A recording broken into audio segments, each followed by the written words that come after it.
Hi, everyone. Today I wanted to talk about uh, the Tempest only, and I'll talk about it in the same vein like I did with uh, the other works of Shakespeare. So more of a spiritual interpretation. So we'll start with the name of the play itself, The Tempest. So of course, in the play, the tempest is a storm. So spiritually speaking, the tempest would be the many thoughts, wishes, attitudes, moods, desires that we all experience that keep our ego and our soul's attention on those things. What really keeps our ego focused on those things, on the many thoughts, wishes, attitudes, moods, desires, or whatever else consumes our attention. Uh, in Caliban too, what he says of the island is that the island is full of strange noises. So again, I think this is a reference to many of the noises that go on within us. And again, those are the thoughts, wishes, attitudes, moods, desires that afflict us from a spiritual standpoint. So the tempest, early on in the tempest, the bosun, and bosun is spelled Boatswain. Uh, he has an ego statement. He says, "None that I more love than myself." So here we have an ego statement within a storm. So here, this is representative of how we all start in this world. As a side note, bosun, again, it's phonetically it's boatswain, um, but it's pronounced bosun. I think that could be a combination, and I think others have pointed out that that could be a combination of Boötis and Wain. And again, we have here constellation identifiers. So is Boötis Francis Bacon, and is Wain Sir Walter Raleigh? In Bacon circles, it's long since been shown that there is an F Bacon acrostic, uh, and that could be, and that is true, but I think it also could be FRA, because the F, right below the F, there's a sentence that starts with F, and then right below that is Miranda's name, and the RA in Miranda's name with that F would be FRA Bacon, so that would be Brothers Bacon. So I do think, so we have the reference to Boötis and Wain, Boötis perhaps being Francis Bacon, Wain perhaps being Sir Walter Raleigh, and that acrostic FRA Bacon, Brothers Bacon. The writers could be telling us that Francis Bacon and Sir Walter Raleigh, that they jointly wrote this play. So I'll go through some of the characters here. And what they may represent, spiritually. So we'll start with Prospero. So Prospero would represent kind of the ascended master. He is the perfected being. He is the self-realized, the soul-realized being. And so some of the things that lead me to that are, so he's talking to Miranda about essentially how they got to the island. So he was saying that his brother Antonio betrayed him. So thus neglecting worldly ends, no longer concerned with the world, I was all dedicated to closeness. So I think closeness, shutting off, not paying attention to the world, and the bettering of my mind. So here I think mind means it's the entire being. It's the soul. It's the ego trying to find the soul trying to find spirit. It's just not intellectual development. When he's talking about his brother Antonio, and again, I think Shakespeare, Bacon, and Raleigh, the Shakespeare writers, I think they do intend us to take certain words out of context. So Prospero is talking about Antonio, his brother, but he's using words like absolute and perfected. So these are words that are coming out of the mouth of Prospero. So again, showing the state the spiritual state of Prospero. He is absolute. He is a perfected being. He is an ascended master. He also identifies himself as a teacher to Miranda. So not only his father, not only her father, but also a teacher. So in the East, this would be the guru. This would be the one who dispels darkness, one who dispels darkness, or one who shows the light. And later on, he says, when he's talking about Ferdinand and Miranda getting together, they have seen each other and they've fallen in love immediately. And he says, but this swift business I must uneasy make, lest too light winning make the prize light. So again, we have the word light, so that the realization of soul is also the realization of light. And light also stands in the Shakespearean world as understanding or discrimination. Discrimination meaning being able to separate illusion from what is real, i.e. the soul or spirit from the world, or from, in the East, what they would call Maya. And when he's talking to Ferdinand in a feigned anger, in a fake anger, he says, "Thou dost here usurp the name thou owest not." Now he's referring to, he says he's the king of Naples, which is Alonso. But in the spiritual sense, that could be that you as the ego think you are the soul, the pseudo soul, and has put thyself upon this island as a spy to win it from me, the Lord on it. So that the ego wishes to take control of the body and not the soul. And he says to Ferdinand, "Follow me." So here he's saying, ego, follow me, the perfected being, the spirit, the perfected master, one who has fully realized his oneness with spirit, with God, with soul. He also says to Ferdinand, "Put up thy sword, traitor, who makest a show, but darest not strike. Thy conscience is possessed with guilt. Come from thy ward, thy defensive position, for I can disarm thee with a stick and make thy weapon drop." So ego obviously wants to maintain its hold on consciousness.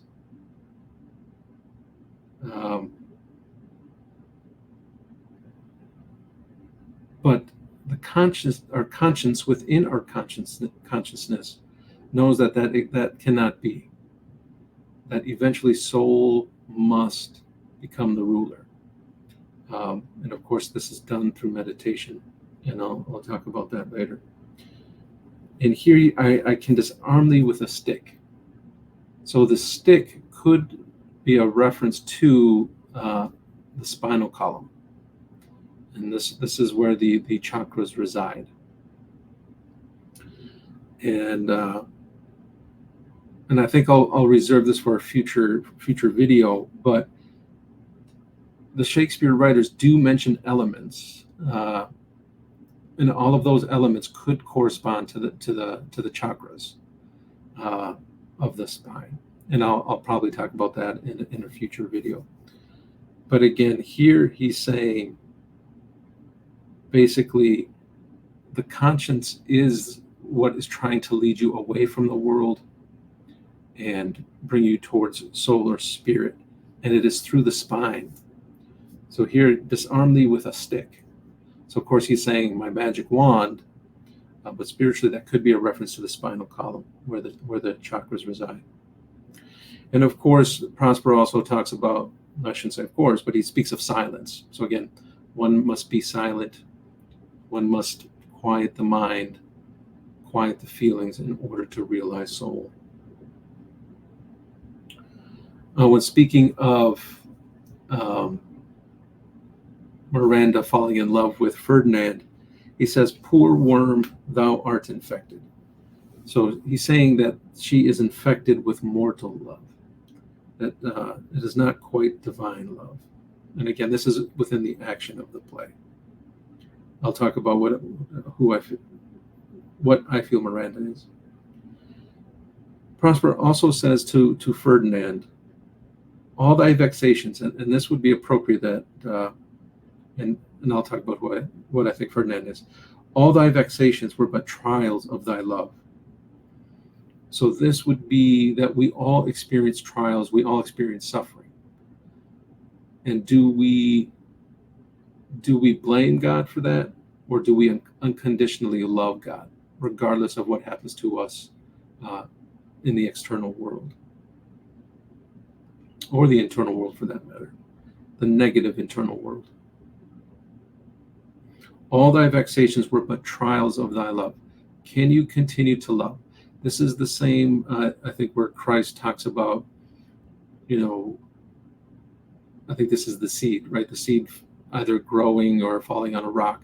It's essentially, is your spirituality continued despite struggles and troubles and afflictions?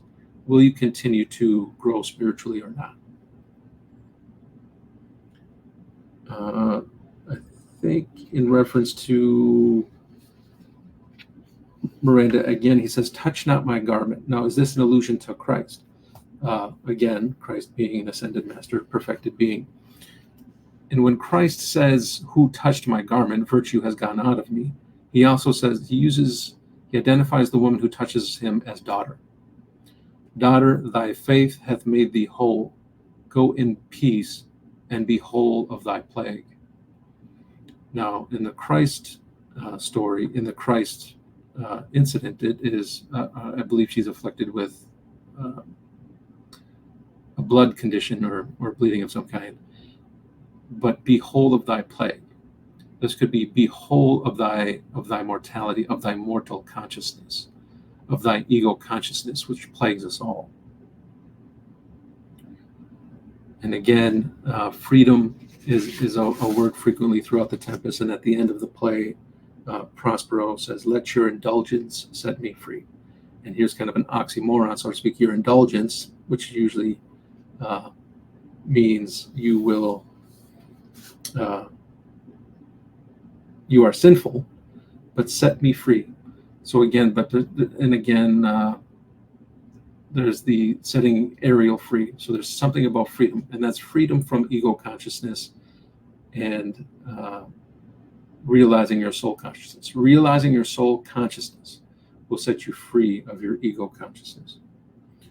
And there are, again, references to yoga. I mentioned the elements, which I'll talk about in another video. But again, Prospero references breath. The control of breath is intimately linked to higher states of consciousness. And he also talks about a most auspicious star. So again, that is the third eye. So internally, it's the third eye. Externally, that could mean Polaris, the bright star in the sky. But spiritually speaking, that would be the third eye. Okay, Miranda. So I think Miranda is the soul. Spiritually speaking, she is the soul. Her name means in Spanish, worthy of admiration. And to the ego, and to everyone, the soul, your soul, everyone's soul is worthy of admiration. And once we, I should say, I have not attained that state, but once we reach soul consciousness, we are filled with love and compassion for others. And Miranda constantly is showing compassion and empathy for others. When she witnesses the ship in the Tempest, she said, I have suffered with those I saw suffer. So here, again, a statement of compassion, of love, of empathy. When Prospero and Miranda were aboard their tiny little ship coming to the island from Milan, she said, I must have been, a burden to you. He says the exact opposite. Thou didst smile. And essentially with that smile, you infused in me a fortitude from heaven, which raised in me an undergoing stomach to bear up against that to bear up against what should ensue. I can take on whatever comes my way, is essentially what Prospero is saying. So again, this is an aspect of soul. It is the soul, if we are in touch with the soul, that keeps us going, keeps us overcoming all obstacles. When she sees Ferdinand, she's enamored with his form, but she says good things will strive to dwell with it. So again, I think this is Miranda as soul willing to dwell with ego. Again, and she constantly exhorts Prospero to have pity on Ferdinand, right? So now that can be a double meaning. So the soul, of course, has compassion on all things, and perhaps even our egos, but it can be an obstacle as well, meaning that the soul identified with the ego wants to remain with the ego. It is not discriminated yet, or I should say the ego has usurped the soul. Again, the ego being a pseudo soul. The soul, the ego identifying as soul. When Ferdinand is describing her, he describes her as a full soul. That really he's been attracted to other women before, but there was a quality that caused him to not be attracted or fully attracted. But that Miranda possesses all qualities,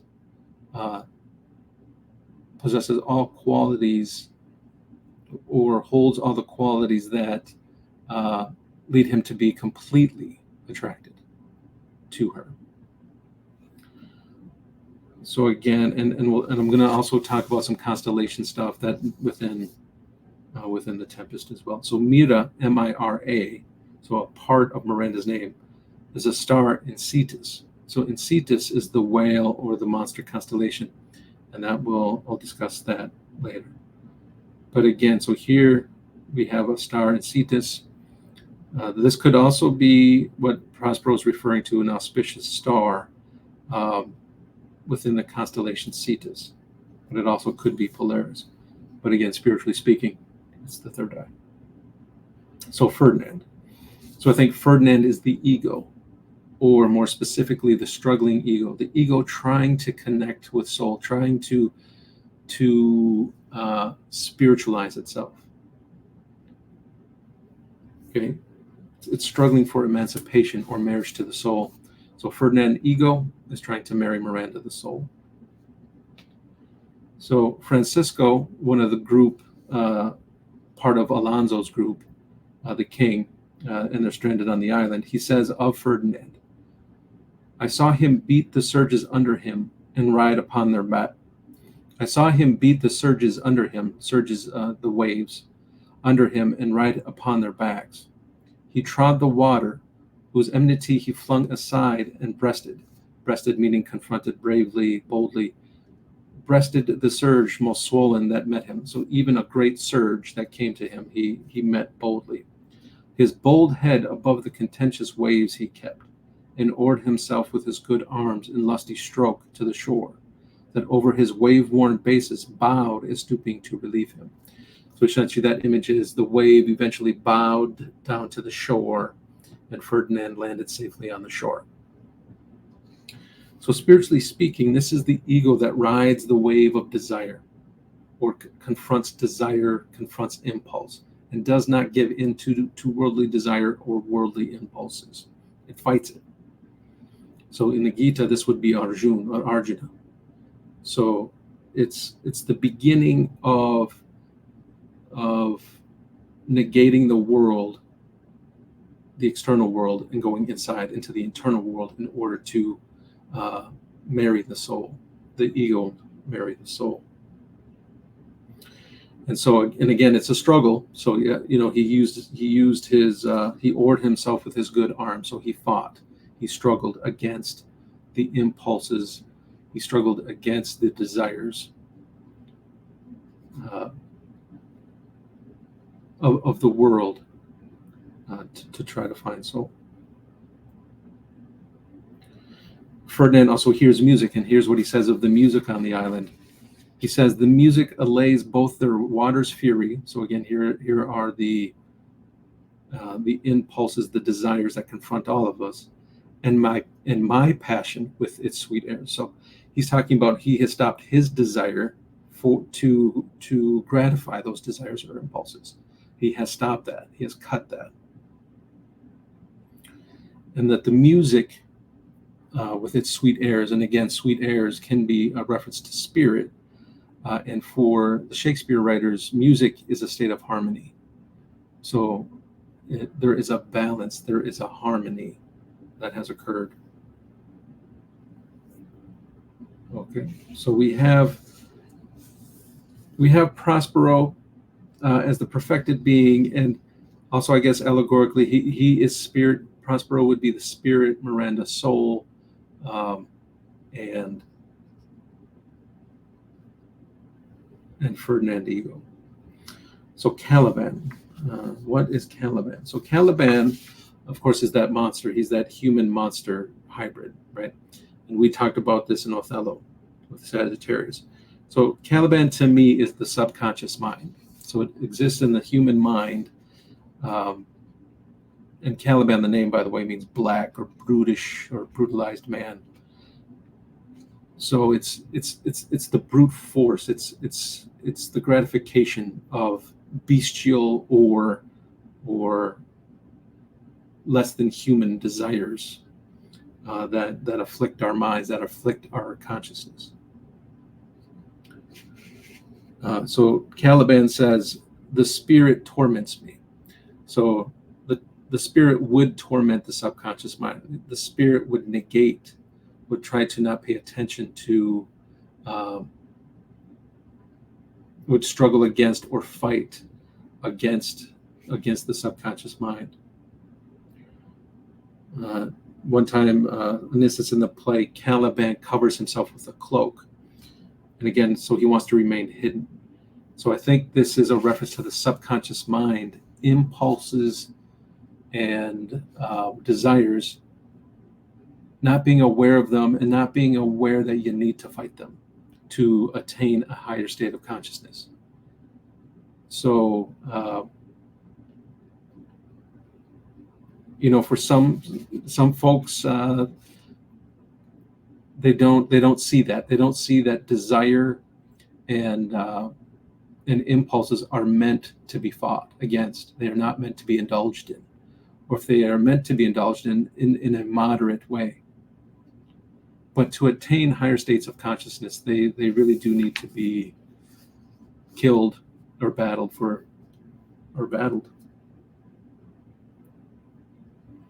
Okay, and again, kind of with the hidden, Caliban says, I'll fall flat. Perchance he will not mind me. So again, perchance consciousness will not pay attention to these impulses, to these desires that are going on, that keep the soul trapped or imprisoned. Caliban also says, I am full of pleasure. So again, this is a reference to the impulses, to the desires that seek gratification. And again, that keep the soul limited, keeps consciousness limited to the world. He also wanted to rape Miranda. So the subconscious mind, of course, takes over the soul consciousness.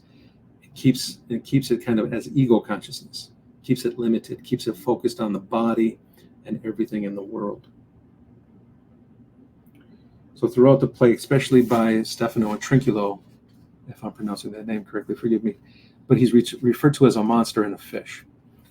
So again, I think this refers to Cetus, the constellation Cetus, of which Miranda, or Mira, M-I-R-A, is a star in that constellation. So again, the Shakespeare writers are communicating some form of message using constellations. As this could be merely identity. It could mean that we've posited something somewhere on the earth. So again, the Shakespeare writers are using the Shakespeare works as a means of communication, secret communication. So again, this could also refer to the hidden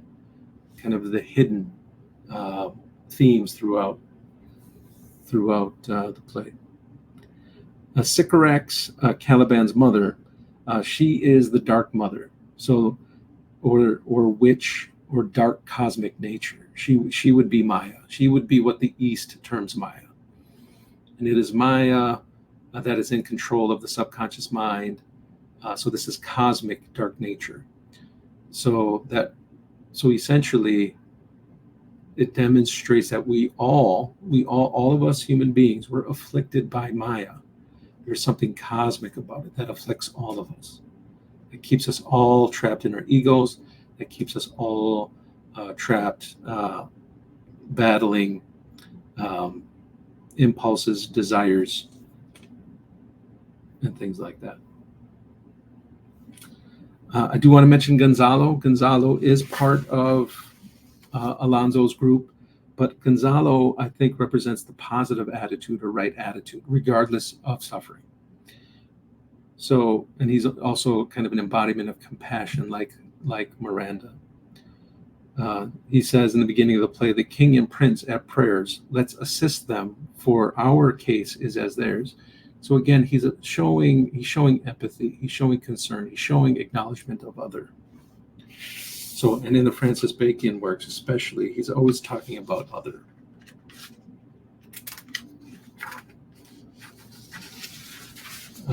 Gonzalo also, he gives help, again, showing his empathy. He gives help to Prospero and Miranda when set at sea. So again, what I think Gonzalo is he's the positive attitude. He's, regardless of what occurs, you have to stay positive. Try to stay positive. Try to maintain a positive attitude, a positive mindset. And if you can't, come back to it. We all fall prey to negative moods and negative attitudes. Again, part of the Tempest. But I think what Prospero and what the Shakespeare writers are saying is you must be positive. You eventually have to be positive if you want to reach higher states of consciousness. When Alonso is kind of bemoaning, their situation, he says to Alonso the king, Gonzalo does, "You have cause of joy, for our escape is much beyond our laws." So is this a reference from an escape from the traps of sense enjoyment, of desires, of wish fulfillments of the earth? So in yoga philosophy, they do say that consciousness, that we do kind of experience a loss, that once we stop indulging in, or we have a fear of losing enjoyment of life, if we're not indulging in our appetites, if we're not indulging in our desires, that our loss is worldly enjoyment.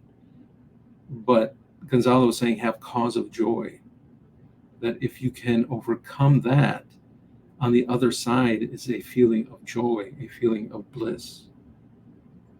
And he's also saying that while you are struggling to overcome these things, you, again, maintain a positive attitude, maintain a sense of joy. I think in the same passage, or in a passage near that passage, he says, "You must weigh your sorrow with enjoyment." So if you are experiencing difficult situations, and if you have the tendency to have a negative attitude, experience sorrow, you must go back to enjoyment. You must go back to a sense of joy.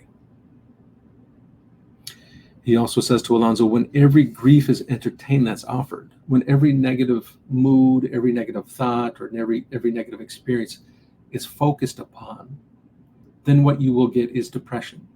Or he uses the word dollar, D-O-L-O-R. So this is sadness, depression, gloominess, melancholy. He says that if we focus on the negative, whether that's the negativities internally or negativities in the outside world, what you get is negativity. Okay. He also says to Alonso, when you are in foul weather, it is foul weather in us all when you are cloudy. So again, he's trying to show the king, and I believe this, and I'll share what I believe what Alonso is. When you are cloudy, so when you are negative, you affect us all. So again, this could be pointing to how we what we project in the world affects others. Okay. So who is Ariel? So Ariel, the name Ariel means Lion of God. Is this an allusion to Christ? Christ is referred to as the Lion of Judah. So in yoga philosophy, the Christ is the consciousness, is the spiritual consciousness that pervades the entire world. And a consciousness we all have access to, but we need to reverse our attention from the outside world and go back in to realize the soul. And that the soul then realizes the Christ or the Krishna or Buddha consciousness, or whichever religion you follow, or the Prophet Muhammad consciousness or the Prophet Moses consciousness. It is that consciousness that leads us to God consciousness. Okay. I think in some alchemical, and there are alchemical references in this book, it is the job of every adept, so alchemical adept or spiritual devotee, to release Christ or to release God from matter. So constantly throughout the play, Ariel is saying, is begging release from Prospero, right? So it's when Prospero's work is done, and perhaps when he reaches his ultimate perfection, is when the spirit is released. So the Christ, God, is released from matter, so that we have done our part in releasing a part of the Christ or God consciousness. So Alonso, Sebastian, Antonio, Stefano, Trinculo. And I already talked about what I think Caliban means spiritually. So I think Alonso, Sebastian, Antonio, Stefano, Trinculo, they all represent intoxication with worldly things. So Stefano and Trinculo are drunk. So again, this is an intoxication with the world. And in the five, power seems to be the particular vice that all five of them want, and or just intoxicants. So of those five, they either possess power, they want more power, or they desire power. So again, it's ego wanting to possess something in the world, something worldly. Okay. And then Alonso, I think Alonso is the tired ego. It's the ego that is tired with the world. So throughout the play, Alonso is saddened most of the time, and he's searching for Ferdinand. So is this the ego? So I think this is the ego, the tired ego. This is the part of ego that is tired with the world, that wants something else, that knows there's something else. And so Alonso and Ferdinand are related in that they're ego, but they're different aspects of the ego. Whereas Alonso is the ego tired of the world, but doesn't know quite what to do or where to go. He's lost on the island. He can't find what he's looking for. Whereas Ferdinand is struggling, right? He struggles and he finds and he finds Miranda, and he finds Prospero. So that's what I think Alonso is. So again, and this is a state all of us are in, that some of us are in, or revert back to, the